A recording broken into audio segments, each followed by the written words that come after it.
Hospitality Meets is brought to you by RotaCloud, the staff scheduling app for hospitality teams.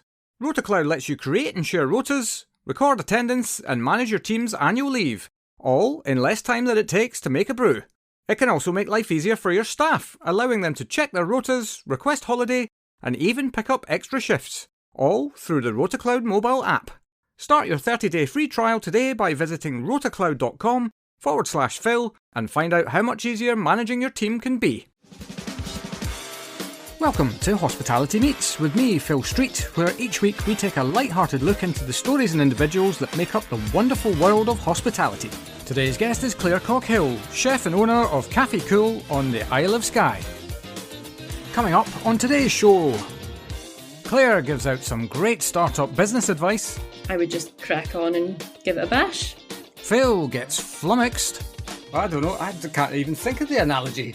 And Clare recounts one hell of a story.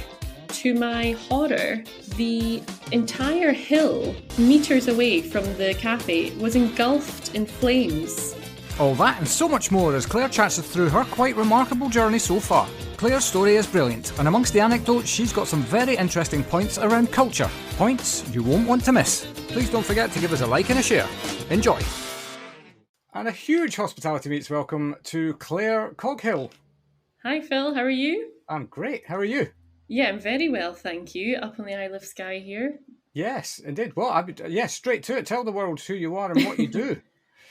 So my name is Clare Coghill. I'm the chef and owner of Café Cùil up on the Isle of Skye. And we are a daytime restaurant focusing solely on Hebridean brunch, which is our concept. And what we like to do is to get inspiration from the island itself and utilise the incredible produce that we have all around us, whether that be seafood, or it could be animals that are reared on Skye itself, or it could be foraging just from everything that you can get just on your doorstep. So that's what I do, and we're based right up on the Isle of Skye, so weather can be a bit of a predicament sometimes when it comes to foraging. Yes, well, as a Western Isles boy myself, not born, but I was raised on Tiree. Yes, I understand the Western Islands weather is it's unique. It certainly is, and it seems like we have our own weather system up here entirely, and that actually lends itself quite well to our seasonal lifestyle up on Skye. So compared to other restaurants in the industry around the UK, Skye actually has its own season, if you will. So we, because of the weather and because of how wild things can get in the winter, we tend to only operate from March kind of towards the end of November. And then after that, we close our doors for a few months because we don't really get many visitors during that time. Right, yeah, and just let hell wash over the island for 3 months. Absolutely, yeah, I think we've got quite used to that now. Yeah, absolutely. We used to literally go and catch the school bus in the morning, walking down our 50-metre driveway. I say driveway, road, track, whatever you want to call it, horizontally fighting the wind to get to the bus. It's a blowy part of the world for sure. It's mental, and even you just telling that story, it has made me realise how much it kind of hardens you up as a child, growing up in that environment and not really realising that that's not the norm. But as you were describing walking to school there or catching the bus, we would get the bus in the dark in school, and we would get dropped off by the bus in the dark in the depths of winter. So it really is quite an existence up here when you're fighting the elements. It is, and now one of the things that I always talk about amongst my friends is that cold water swimming is a major thing now, right? But I was a pioneer of that back in my my teens, in my Bermuda shorts in the middle of November, out in the sea. Yeah, I mean, looking at that now, madness. Isn't that funny? Yeah, it is madness. And things like cold water swimming and all of these novelty things that social media has emphasised and blown up are just things that we would do as children. Yeah. There's one place on Skye, I don't know if people listening have ever been, but the fairy pools are these kind of world recognised natural waterfalls on the Isle of Skye. It's I think after Edinburgh, it's like the most searched hashtag in Oh, wow. Scotland. Right. So it's a really, really famous spot, which is fortunately for us really close to the cafe. But as a child, we would go and swim there, and you wouldn't see a soul. But now it gets thousands of visitors a day, Really? and Right. it's funny how you talk about cold water swimming and all of these things. It's only because of social media, and which is a good thing, I guess, as well. But they've shone a light on all of these incredible natural resources that we just had as the norm growing I up. know, and I'm probably, I don't know if you were like me, but I totally took it for granted when I was a teenager. Oh, I couldn't wait to absolutely. escape. But there we are. That's a story for another day. Yeah. Yeah. No, I mean, actually, you've highlighted the positive side of social media there. I think, I mean, social media obviously gets a bad press around all the online trolling and all of that stuff. But actually, when it's used in probably maybe what it was meant for in the original way that it was produced to the world, it's a wonderful, wonderful thing in terms of just educating yourself as to what's out there. And then, from a tourism and hospitality perspective, you can be a proper benefactor of that. Oh, absolutely. There's so many different layers to that conversation and concept of social Without media. question. Yeah, and yeah, definitely, and a lot of negative ones as well. But from a young entrepreneur in the restaurant industry, social media has been integral to our success so far. Yeah. Without question. And I think it depends how much you want to put into social media, you'll get back from it. And that could be from a standpoint of marketing and self promotion, but also even just delving and learning and discovering other chefs and other recipes. I spend hours sometimes going into these holes of YouTube or onto Instagram or whatever and seeing these like minded chefs who are creating exciting dishes, and it's quite inspiring. Mm, without question. Anyway, we've kind of just got stuck into a conversation, but actually, we're I know, here to talk sorry. about you. You're originally born and bred from the Isle of Skye, but you haven't always spent your time there. But before we kind of, I suppose, get into your full journey, talk to me about how you got into hospitality in the first place. Sure. Yeah, so that's correct. I am born and bred on Skye, and I grew up in a hotel. So my parents are hoteliers. I always think that word hotelier sounds really posh. If you saw the hotel, it's not too posh a Yeah. concept. But I grew up in a classic traditional Highland hotel on the Isle of Skye, which was a colourful upbringing in many ways because although we were remote and cut off from the rest of the world up in the Inner Hebrides, I would come across so many people from different walks of life, whether they'd be guests or they'd be chefs coming to work or people front of house. We'd get loads of people coming to do a season up on Skye. So it was an incredible and enriching childhood. Yeah. But it also really demonstrated how tough an industry it is to work in. I mean, both of my parents were working 24/7 during the season, and we would kind of just muck in as children and work. I remember my first job, I must have been about 9 years old, taking food out to tables or washing dishes. And it was a real deep dive into that industry. And although it was tough, I think looking back, it's where I learned my fundamentals of how Yeah. to graft and how to work hard and what makes a successful hospitality business. Yeah, our stories are very similar because my parents also had a hotel on Tyree, very small. I mean, more of a guest house, I suppose, rather than a hotel. And I wasn't born into it, and they weren't born into it either. They were rat racers who escaped the 9 to 5 to go and pursue a dream, which I would imagine was probably a nightmare sometimes. As you say, it's 24/7 when it's your own business. There's no escape. So yeah, I understand. It's actually, we probably don't maybe give ourselves enough credit for what these things give you at that time of your life.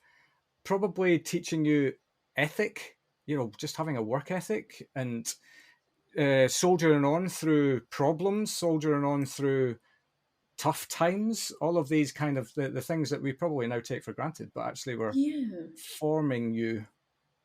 Totally.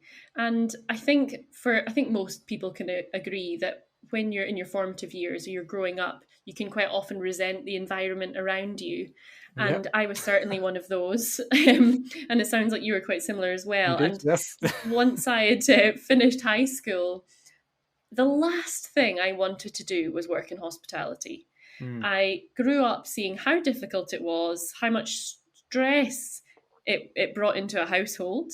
I saw how delicate the balance can be between having too much staff or too little.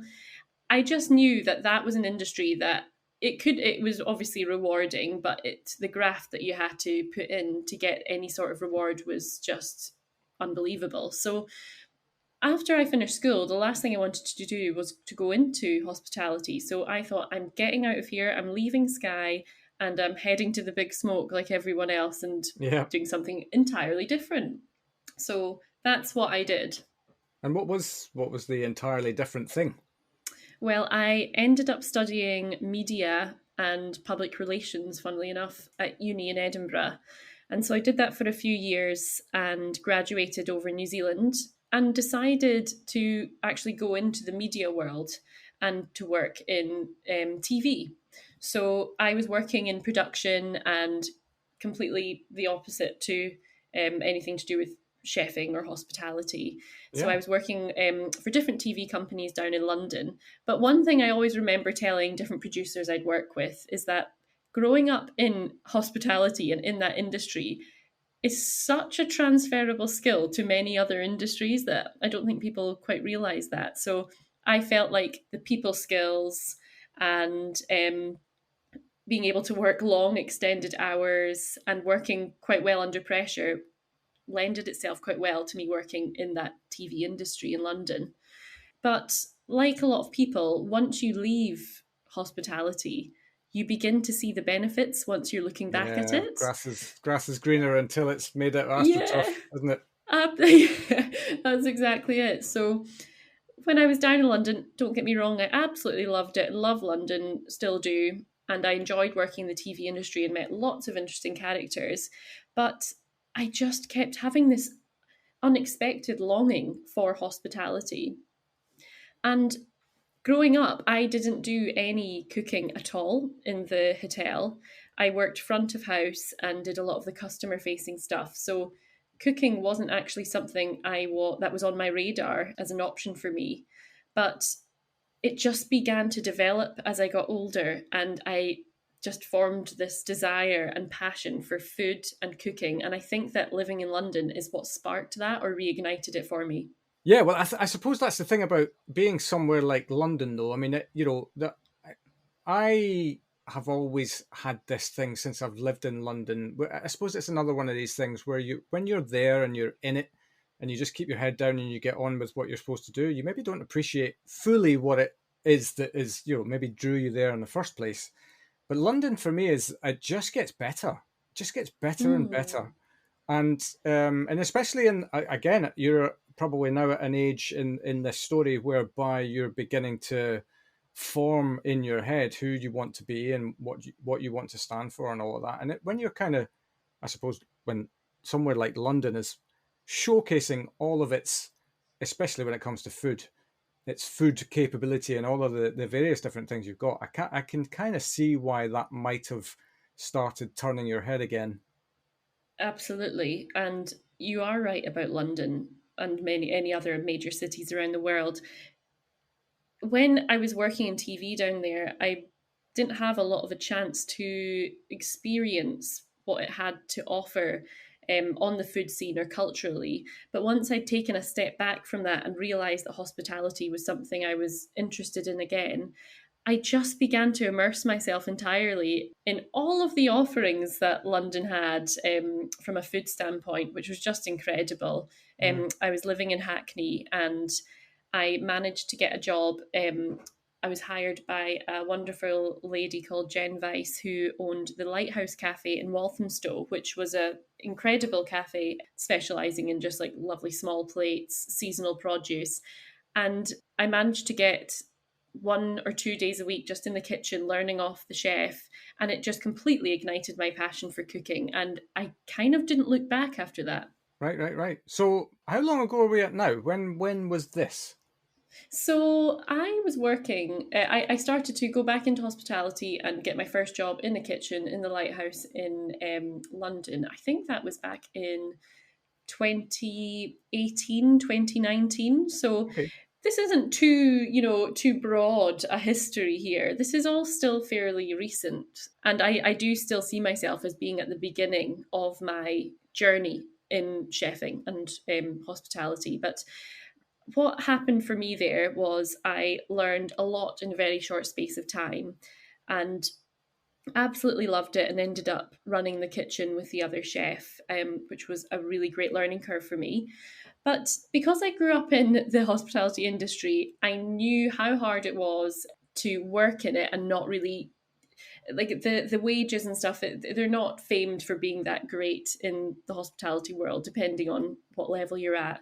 Yeah. But I decided that I've grown up in that industry. I've seen what graft it takes. I know how hard it is, but I know how achievable it can be. So I decided to look for my own unit and to open up my own business in My London. life. God, that's like jumping off the deep end into, I don't know, I can't even think of the analogy. Do you know what? I still look back and think, what was I thinking? Like I did it so soon. And actually, I do tell people that I meet, one regret of mine is actually not working in more places for longer Right. because I hold my hands up all the time and say that there's definite gaps in my knowledge when it comes to cooking and chefing. Yeah. I do think that there's probably a few things that I should know as a chef and owner of a kitchen that serves over 250 people a day in the height of the season. Yeah. But I guess that fortune favours the brave in some sense. And I thought, you know what? I'm going to open my own business in London. I'm going to take a crack at it. And I think after maybe 2 months of deciding I was going to do it, I had the keys to my own place and I started renovating it and My I got it open God. within a month. Yeah. My life. Yeah. So you're, how many years kitchen experience would you have at this point?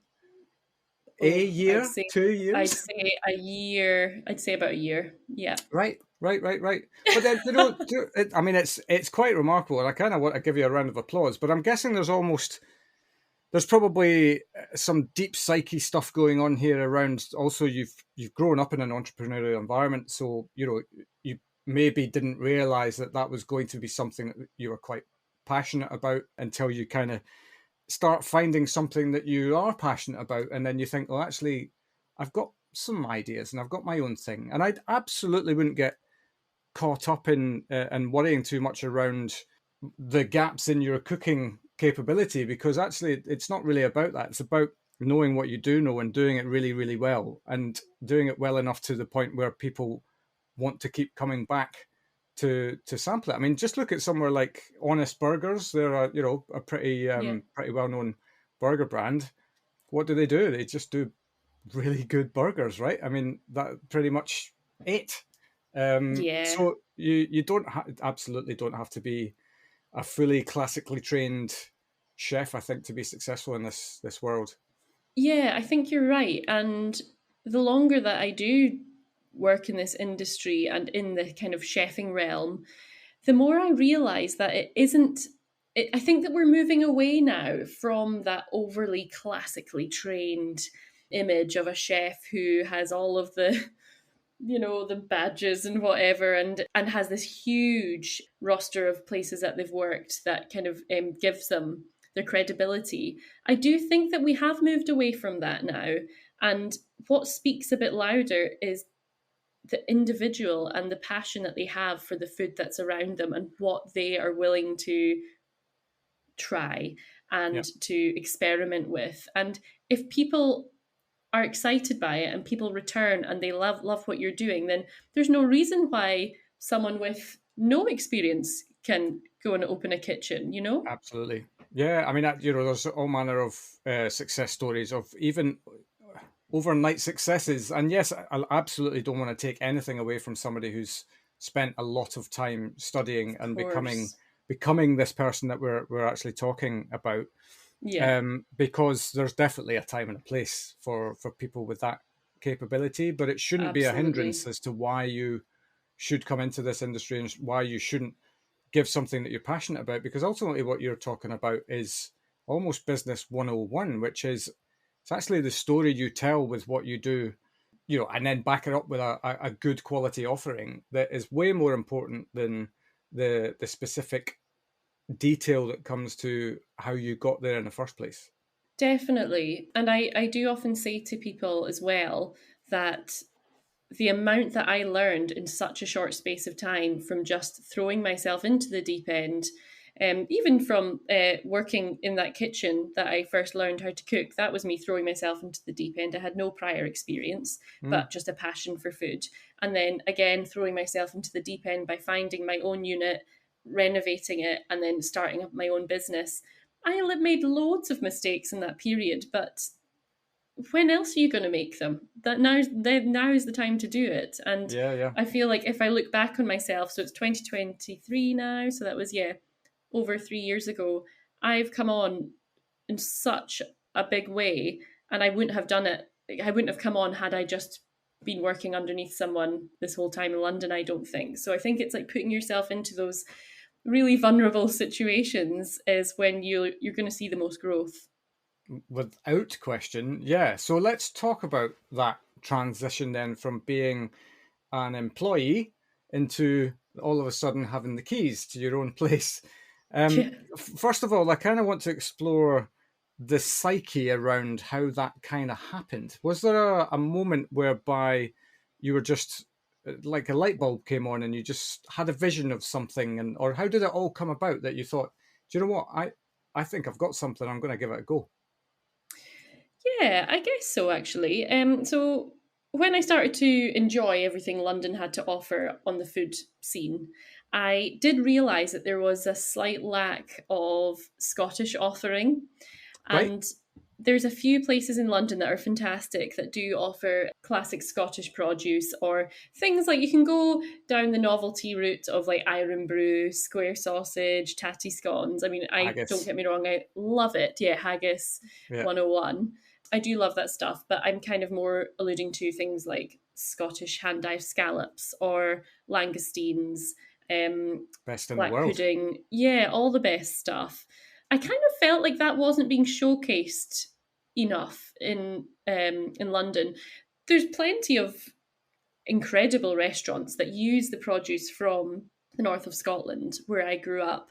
But Mm, I always kind of found that they were quite, not very accessible for the average person in London. And I wanted to be able to showcase the produce that I grew up surrounded by and was the norm for me to eat on a daily basis. It wasn't a fine dining thing. mm, And I thought, you know what? What if I was to do brunch, but using all of the produce that I grew up surrounded by and make it accessible and put it on a plate in an exciting way? And let's see if people want it.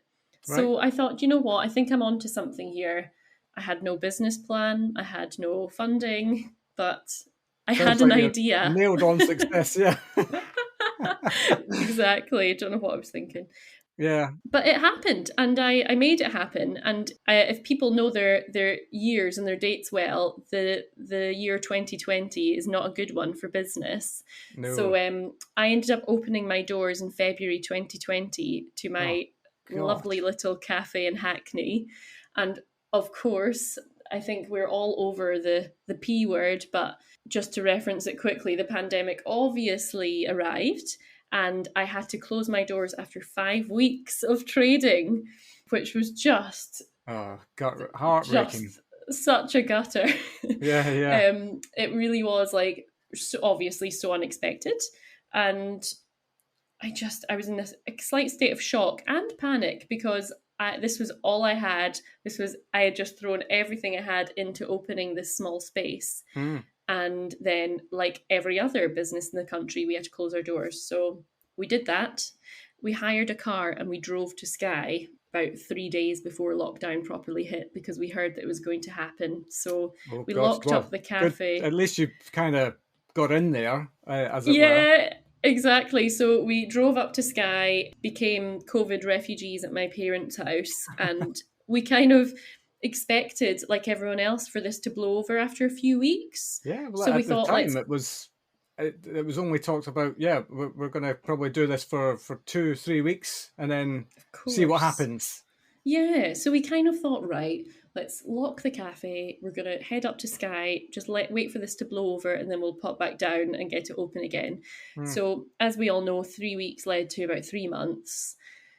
And while we were up there, I'm not going to pretend it was all sunshine and roses. There was a lot of worry, anxiety, what's going to happen. I had friends in London. I asked them to go and walk past the cafe like every few days just to make sure everything was okay. Yeah, sure. And there was so much uncertainty in that time. But synonymously, I was on Skye reconnecting with my childhood and rediscovering the joy of being so connected to the produce and cooking everything with such a direct link to the Right. Yeah, supplier, which yeah. was incredible. So, for example, there's lots of Cuil fishermen up on Skye, and we have their phone numbers just directly, and we would text them in the morning and say, any chance of 30 langoustines, I'm wanting to cook that for dinner, and they would drive up after they've landed the boat and just drop them on your doorstep. Oh my God. Oh, that And sounds it's, incredible. yeah, and it's just like the magic of that. Mm, And it was so incredible to reconnect with that part of my life, which was, the reason for my concept of the cafe down in London. But being able to just touch base again with the beauty of that direct link and the transparency of your ingredients was just incredible. yeah. On sunny days, we would be getting our wetsuits on and diving for the scallops ourselves, and then barbecuing them at night. And I Jeez. think that I kind I'm of fell moving. in love. I'm moving. Yeah, That's it. you're moving back. Yeah. I just think that that time made me realize how much I love Skye again, Right. and Right. it made me fall back in love with living in a rural place and just enjoying the abundance of fresh produce around us. So we decided one evening when we were up on Skye that we weren't going to go back down and we weren't going to open up the cafe again, which was a bit of a tough one to swallow in some ways. But everything just unfolded in such a natural way back up on Skye. And I was able to find a brand new restaurant for lease, which was 3 times the size. It was full of light, and I was just so excited to be able to press play again on this food chapter that I'd only just begun. Yeah. Yeah. 5-star hospitality means having the right people in the right place at the right time, and that's exactly where RotaCloud can help. RotaCloud is the online platform that makes planning rotas, recording attendance, and managing annual leave easy. Its simple, drag-and-drop interface lets you create and share rotas with your team in minutes, while our built-in budgeting tools mean you'll know exactly how much you're spending on staffing before sending the rota out. RotaCloud also makes life easier for your staff, allowing them to check their rotas, request time off, and pick up extra shifts, all through the RotaCloud mobile app. Start your 30-day free trial today by visiting rotacloud.com/Phil and find out how much easier managing your team can be. So this was all happening kind of through the dreaded COVID time, we'll call it. Yeah. What kind of timeline are we talking about then in terms of when you kind of decided that I'm going to switch off the old business and we go full fling into full fling? Is that a phrase? Full We go fling? fully flung into the new business. I think you're getting confused with the Highland fling there. Indeed, yeah. Sorry, one conversation with a Scottish person and look what happens to me. That's it. So it wasn't like a super quick switch really. So what I ended up doing was going right back to my roots, and I started to help out one of my siblings at our family hotel. Right. So I started working there, helping her with the general running of things, and I started doing pop-ups, like weekend pop-ups of the Café Cùil concept. And I was doing that at the weekends at the hotel until I eventually found the premises that I moved into, and I'm still in today. So that took about a year. But a lot of people in that time would come up to me and say, "Oh, I'm so sorry. I heard that you had to close your business, and are you okay?" and all this stuff. And I just never once thought about it as a failure. I never once thought, yeah, that's it, over. I knew that there was another chapter of it coming. So there was no, like, I didn't lose faith there. And actually, Phil, what I found interesting, what you said at the start of our conversation about growing up in that hospitality world, and you build a resilience to difficult periods. Yeah. And that really rung a bell in my mind when you said that, because I think that resilience that is built when you grow up in that industry, that's what gave me this unwavering faith that I was going to reopen this cafe and it was going to be fine. And it is, and it was. Yeah. I mean, there's probably two other things in play here. One, you've still got to have courage to do this in the first place, especially because it's not like you spent 30 years doing something and gone, do you know what? I don't need to do this for other people anymore. I've got enough capability. I've got enough skill. You've kind of gone, I'm going to rip up the rule book of when you're supposed to start a business, and I'm going to make up my own rules. And because I absolutely have as your words, the faith in the concept that I have the courage of my own conviction to be able to put the graft in to, make sure it works. And so, I absolutely kind of want to stand up and give you a round of applause, because that whole psyche is exactly what you need in entrepreneurialism to be successful. You've got to, if somebody around you is saying that'll never work, you're stupid, you've still got to go, well, that might be the case, but I'm gonna do it anyway. And almost I'm going to prove you wrong. Yeah, totally. You do need to have a little bit of a thicker skin when it comes to that, or accept that things might be a failure. But I think quite a few years ago now, I taught myself that there isn't really such a thing as a failure. The amount that you learn in the process and all of these endeavors has just been incredible. Yeah. And the business that I have today, one, I don't think it would exist if I hadn't done the brave London part. I just don't think I would have created it here. I don't know why. I always tell that to myself. I think that the initial struggles opening that one unit for such a short space of time, it really built up my confidence to make it what it is today. So I don't think that there's any failures, really. Yeah, and let's face it, of all of the challenges of opening a business, I mean, at the time that you chose, you literally could not have chosen a worse time to open a business. The first business, I should say. So whether and at that time it's not like it was something that had ever happened before that you could turn to somebody who you might know in the industry and go, right, what do I do? Nobody knew.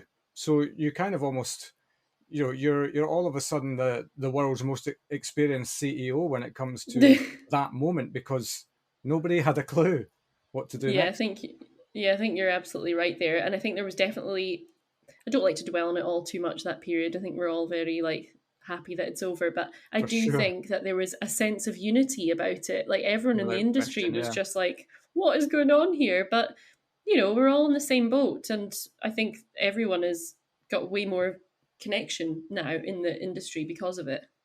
Yeah, without question. Yes, you're right. We won't dwell on that time. Although it's played actually a wonderful part in being the catalyst for this wonderful chapter that you're now beginning to write. Definitely. So day one, you opened when? What was your opening date of Café Cùil? So I opened Café Cùil in its current form March last year. It feels like I've been at this for years, but I'm only in my second year of Café Cùil in its current form on the Isle of Skye. So we are coming to the end of our second season. So yeah, it's just been 2 full seasons here so far. Yeah. And it's been incredible up here. It's just gone from strength to strength, really. I think I mentioned earlier, at the height of the season, which tends to be kind of July, August time, we can be serving up to 250 people a day. There's only 2 of us in the kitchen, so it's a fair amount of people to be serving. Yep. Very full on. And that is only from 10 till 4. So 6 hours to serve that many people, we quite often will see queues out of the door, Right. which is a great sign. And the people who come tend to be, I would say, 80% in the height of the season are holidaymakers Yeah. or people visiting the Isle of Skye, and then 20% are locals. And I do think that the locals, they love to come to the cafe, but I think they prefer it when it's a bit quieter. Right. So Yeah. they tend to wait until everyone's headed home. Bloody tourists. I know. Yeah. We love them though. We do. We love Indeed, you we guys. absolutely love them. Yes. The name. What? Because yes. it says, when you say it out loud, Café Cùil, you think Mhm. it's going to be COOL. It's Yeah. not. So It's not. it's CUIL. Cuil, yes. Yep. So I am a fluent Gaelic speaker. So Gaelic, if anyone doesn't know, is our language, which we speak mostly in the northwest of Scotland. It's only spoken by less than 5% of the Scottish population now. So some people describe it as a dying language, which I completely refuse to believe. It's a wonderful language. I grew up speaking it, and I wanted to play my part for the language that is somewhat struggling in some areas. And I wanted to use a word like cool, which, by the way, is Gaelic for nest or nook. All right. So the word cool is meant to give people a feeling of coziness or kind of like you're in the nook of a corner. And that's what the word comes from. It's also a slight play on the fact that we are situated just in front of the Cuillins, which is our mountain range, which is spelled Cuillins. So it also just sounds like the word cool, which I love. Yeah. And it's a great word, actually, that I can use in my marketing to play on the word cool. And Yeah. I actually quite like it when people think it's spelt the other way, because it is a cool place. And I really enjoy having a Gaelic name for the place because it's just a way for me to play my part for the heritage of this place. Yeah, sure, and it's also part of your own story as well, you know. So it's not like you've just made it up because it sounded cool. Sorry, I had to get that joke in. Oh, definitely. Without I don't really want to like slag anything off, but there is a wee phrase called Gaelic washing, which is alive and well at the moment, where people who don't have much connection to the language will look up a dictionary, find the Gaelic word for fish or the Gaelic word for restaurant, and then just slap it on a sign. But at the same time, at least they're using the language in some way. It's just hard for them to find much of a meaning or connection to it, you know? So it's a privilege to be a fluent speaker and to be able to use the language in the restaurant. Yeah, absolutely. Don't test me on it, because I did learn a little bit when I was at school, but I was an East Coast boy to start with, so when I went to school, it was everybody had been learning Gaelic since they basically were born, and no chance. No, not a chance. But there we are. That's a story for another day as well. But now, actually, I'm going to take you back to the opening of your business, because you very kindly shared a wonderful story with me around this. Kind of plays into this whole belief system that I have around you don't know what you don't know. And it was there was a fire outside your restaurant, as I recall. So please do tell. Oh my God. Do you know what? I think about this about once a week, and I remember like how traumatic an experience this was. It's funny now, but at the time, I think I had just reopened this cafe after closing in London. I was like, right, now's my shot. We've got this great new building. I'm going to make the best of this opportunity that I can. I think about maybe a week or so into opening, I just finished a really busy service. I went out the kitchen door, which, by the way, backs onto just this incredible meadow. The building is just in the middle of nowhere in a lovely field. And I walked out of the kitchen door, and to my horror, the entire hill, meters away from the cafe, was engulfed in flames. And I stood there for a second, and it was one of those fight or flight moments where I just froze entirely. And I was like, okay, this has got about 3 minutes until the fire has hit this building and everything is going to go up in flames, Yeah. including the customers inside it. My God. So yeah. I was just stood there in disbelief, and then another person from the kitchen came out and saw the flames and was like, "Oh my goodness, we have to do something. What's happening here?" I saw flames heading down towards the oil tank and everything. I was petrified. Jeez. Yeah. I just thought, oh my goodness, this place is going up. So the first thing I could do with my rattling, shaking hands was to phone the landlord, who lived luckily just not too far away. And I managed to phone him, and I said, "You've got to help. You've got to help me come down. There's a fire." I couldn't even get my words out. And he said, "Yeah, I started it." And I said, "What are you on about? You started it."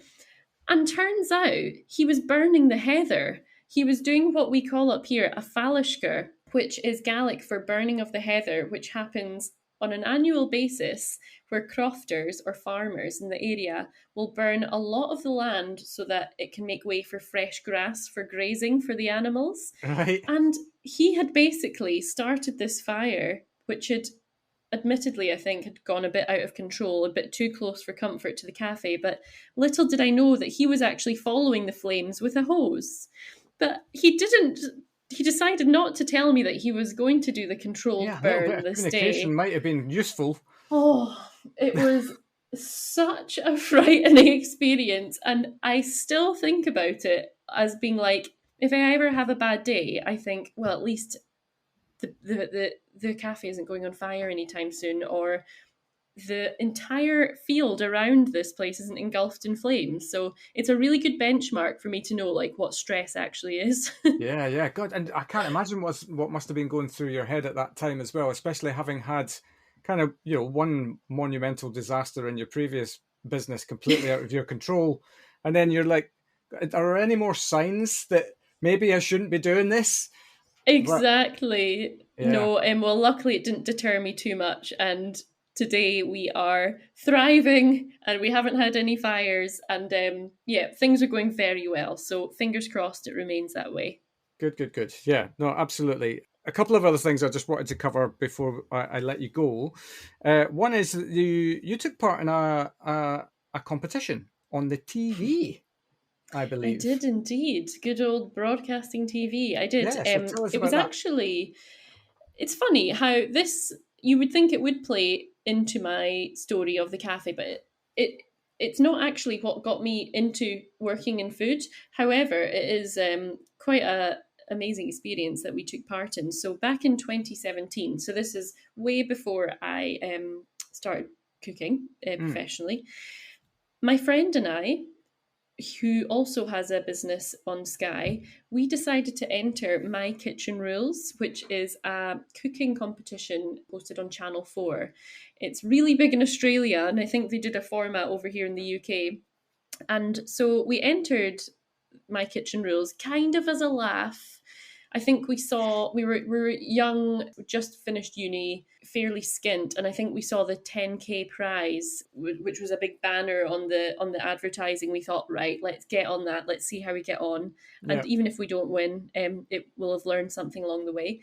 Anyway, there was me and my friend Neil, and then 20 other teams of 2.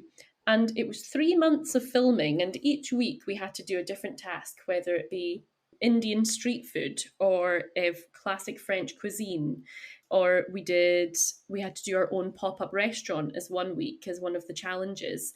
And each week we were adjudicated by different Michelin star chefs, which was so daunting. I can imagine, yeah. Slightly terrifying actually. And we just couldn't believe it that each week we were knocking all of these teams out. Me and my mate Neil were in our early 20s, and we were against other people in the competition who were maybe a bit older and who had had experience in cooking before, or at least had been passionate cooks for a very long time. And each week we kept knocking them out, and we kept looking at each other thinking, are we going to win this? I have no idea. I don't even know what we're doing right here. And before we knew it, we were in the final, and we were against a lovely team. And our judge for the final was none other than Jay Rayner. And Yeah, pretty terrifying. Yeah. And we Nothing had like cooking food for a to critic. absolutely.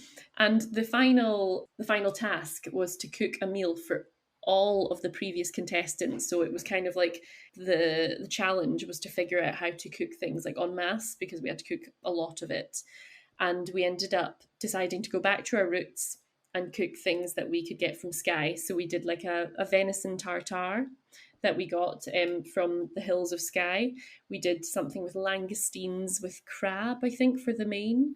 And then we did a bramble brulee. So we got everything from the island and showcased it to the ex-contestants and Jay Rayner. And to our amazing delight, he crowned us the winners of My Kitchen Wow. Rules, and we walked away with 10k, 10 grand, which which was the objective. incredible. Which was absolutely the objective, and thank goodness we did, because we didn't work for 3 months, so we were pretty skint by the end of it. Yeah. But it was amazing, and although it wasn't like a direct entrance into, for some reason, we didn't just both go into working in food straight away. But I think that winning that, not only was it great fun, but it did give us, I guess, without us realising, a certain level of confidence in our own ability, which I'm sure maybe gave me that extra boost to start up on my own. I'm sure you're right, yeah. And also maybe as well, there's some deep psyche stuff going on here around the concept, because you've actually just won a competition showcasing the food of the place that you come from, which is kind of, you know, where your concept now has its roots. So maybe it was the early version of that early validation. Yeah. Definitely. Yeah, I think you're onto Absolutely. something there. What a cool story. Yeah, no, I love that, because I suppose the other thing is you never really know how much of a thing these things are playing their part in molding your life and the little seeds that they're sowing in your psyche. I love a bit of philosophy anyway, but definitely. But yeah. One thing that actually I wanted to talk to you about, which is kind of not really, I suppose, story related, but I actually just, when you wrote this in your notes, it really resonated with me, because it's an industry-wide issue at the moment is around staffing. Yeah. And actually, you seem to have, you're not having problems with it. No, And so, touch wood. yeah, well, indeed. But I think that whenever there's success, and I saw a phrase today which I really, really loved, which was, a candle's light does not go out if it lights another candle. And it's all around the philosophy around, you know, it's kind of pay it forward or lift people up, or, you know, let them, just because you're letting somebody else shine a light on something doesn't mean that you're still not shining that light yourself. So this to me sounds like a little bit like a success story. And I think any success that we can share with the world at the moment, when everything that's out in the wider world just seems to be gloomy, I am all for that. So yeah, let's talk culture. How are you winning? That's a really, really good question. It's quite a broad question, but it is something and I absolutely padded it out way beyond what it needed. But not at all. No, it's a really good conversation, I think, to have, especially in the current climate where all I hear is staffing crisis and shortages. Yeah. But I do believe that culture is everything when it comes to not only just hospitality, but any business. But when we're focusing in on hospitality and the struggles that it's facing at the moment, you need to have a good culture. And when I say culture, that is quite a broad term. But what I mean by that is, how happy are your staff? How engaged are they, and how much do they share your vision for the business? And I think about those things on a daily basis. And an example of that is, I will be quite open, and I like to be quite vulnerable with my staff, and professionally vulnerable. And when I mean that, I mean, I'll talk to them all like we're a team, and like they are also the owners of the business. I want them to have the same desire for it to succeed as I do.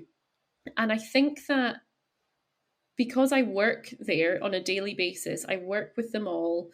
I talk to them about what I want the cafe to be, and I talk about the goals that I want to achieve with it, and they believe in it as well. And I think that is the fundamental thing, that a shared vision with all of the team is really important. And also letting them have their own creativity within the business, because if it's just me, I like to see myself as a leader. I do own the business and I am the sole owner of it. But I like to think that every team member's contribution to what we are providing at that cafe is equally as important as mine.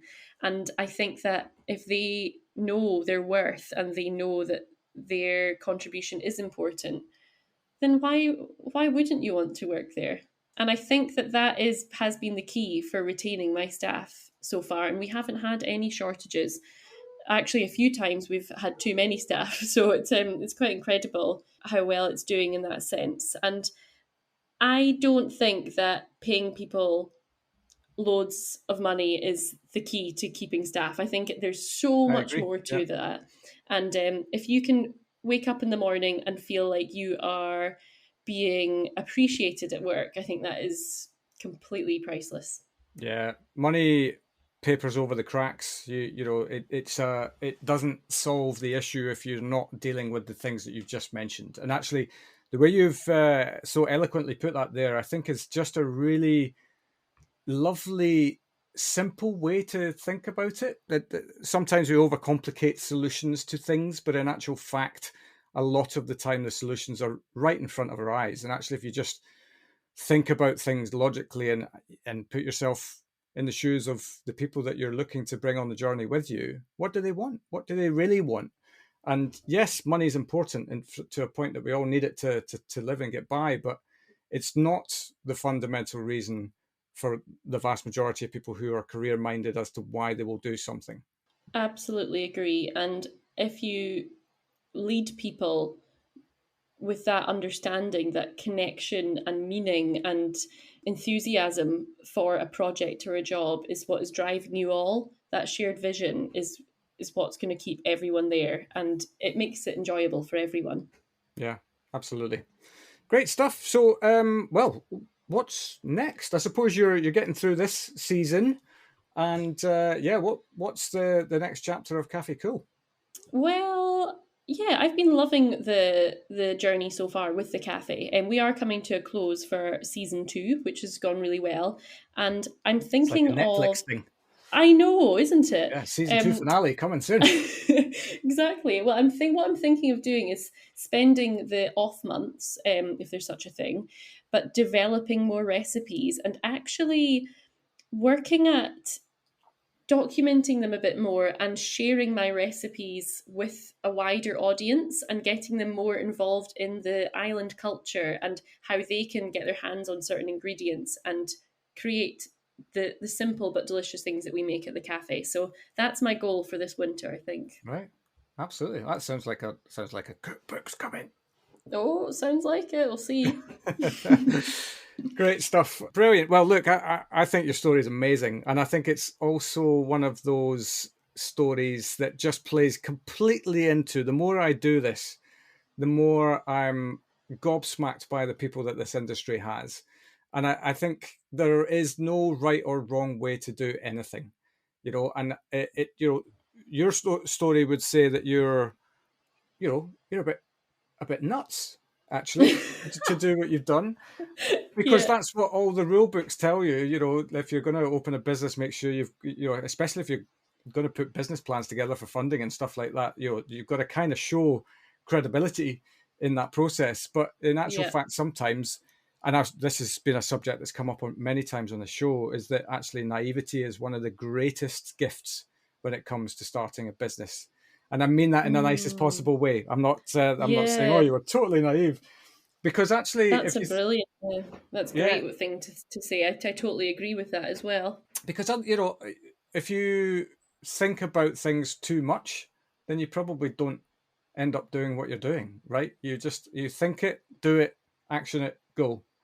And Absolutely. And I would actually, if anyone asks me about that, and if I could give any advice, it would be to not overthink it. You waste way more time and you lose way more opportunities if you just sit and think, oh, what if, or shouldn't I? If you've yeah, got a thing, if you've got a concept, if you've got an idea, just go for it, because if you've got the graft, and if you know that you're capable of doing something and you've got the talent to do it and you believe in yourself, 9 times out of 10 it's going to work. So I would just crack on and give it a bash. Hell, that's a quote that's going somewhere. Yeah, crack on and give it a bash. Love that. That's your epitaph right there. That's it. Yeah, great stuff. So if people want to learn more about you or the cafe, where should we send them? Yes, you should come and check us out on Café Cùil on Instagram. That's where we're most active and publishing lots of recipes and whatnot. So if you follow our journey on there, and you'll see what we're up to. Fantastic. And I should also say another one of your obviously amazing traits is your proactivity, because you reached out to me to see if I would have you on the show. And this has actually been one of the wonderful things about this podcast, is that without it, how do I meet people like you who are doing amazing stuff? So I really thank you for having the courage and the proactivity to reach out and say, how about my story? Exactly. No, I've absolutely loved it. Thank you so much, Phil. It's been a joy. Fantastic. Good luck with your next season. Thank you very much. Cheers. Yeah. Bye-bye. Bye. And there we have it. What a cracking story from Claire with so many wonderful lessons and anecdotes. I'm so grateful that she took the time to reach out to me to come on the show, and wish her well with the next phase of Café Cùil. We'll be back as usual at 8 p.m. next Wednesday for another story from hospitality. So until then, thanks so much for listening, and we'll see you next week.